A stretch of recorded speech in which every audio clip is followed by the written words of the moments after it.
We can pull the wool over their eyes. They won't notice that we're going to serve them cafeteria pizza. But we caught on pretty quick because if there's one thing we know in Long Valley, New Jersey, it's pizza. On one road alone, within a mile of each other, there are 4 pizzerias.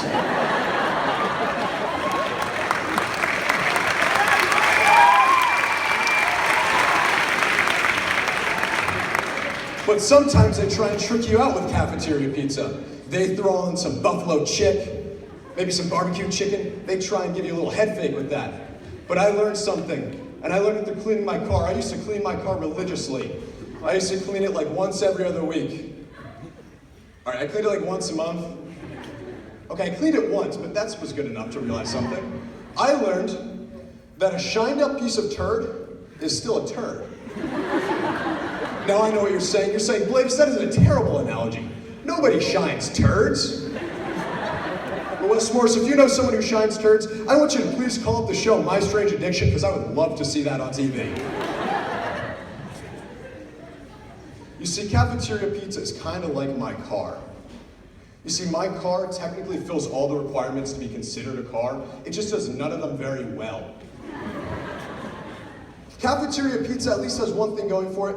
It is so far from the taste of actual pizza that if you just don't think of it as pizza, it could be pretty good. My car is just a bad car. I know that. The mechanic tells me. I one time brought my car into the mechanic, and I want to preface this story by saying I'm not the biggest fan of mechanics. I'm not the biggest fan of a mechanic because you go in there for a 15-minute oil change. First of all, that is the biggest lie. You're in there for like between 3 years and 3 centuries.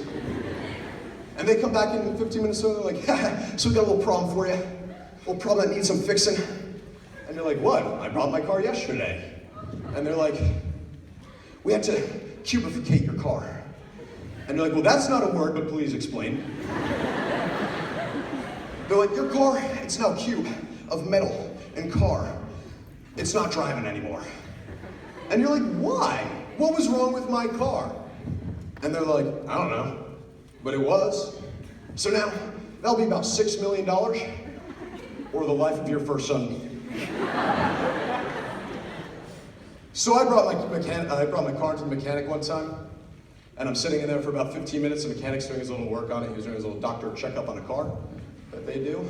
And he came in 15 minutes later, and the opening part of the conversation was, so what are your long-term plans for this car? That is never a good opening line for a conversation about your car. Let's crack there. Whoops. So I told him that my long-term plans for the car were to basically drive it into the ground, which is quite good because I think that was my only option for my car. He said, that's great, so you're going to be keeping it local, right? I said, well, not exactly. I have to drive it down to LVI a couple times this summer because beach life.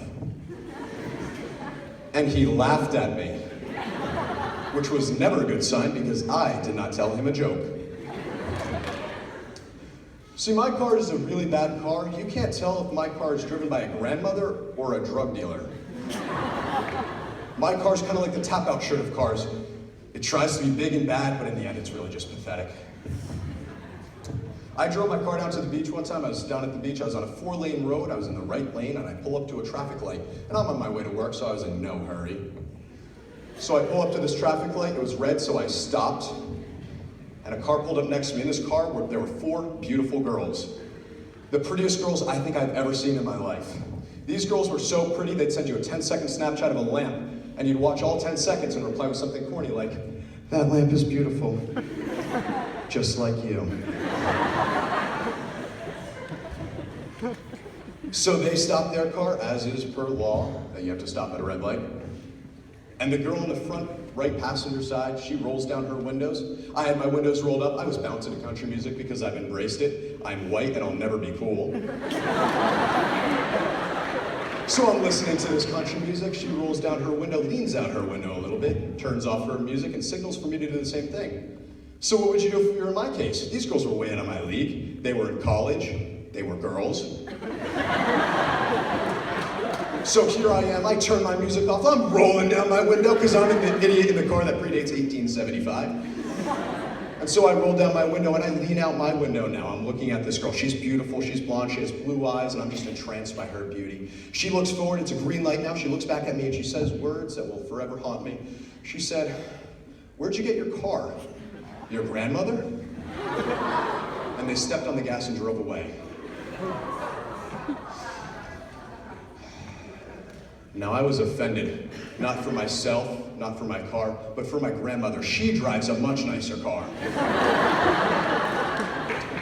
I once asked out this really pretty girl. She was attractive, not nearly as pretty as those girls, but nonetheless attractive. And she said no. And I told her that sarcasm does not look good on you. My parents are here tonight, which is extremely convenient, because just the other day, my father was saying to my mother, "How can our son embarrass us anymore?" But here's your answer, Dad.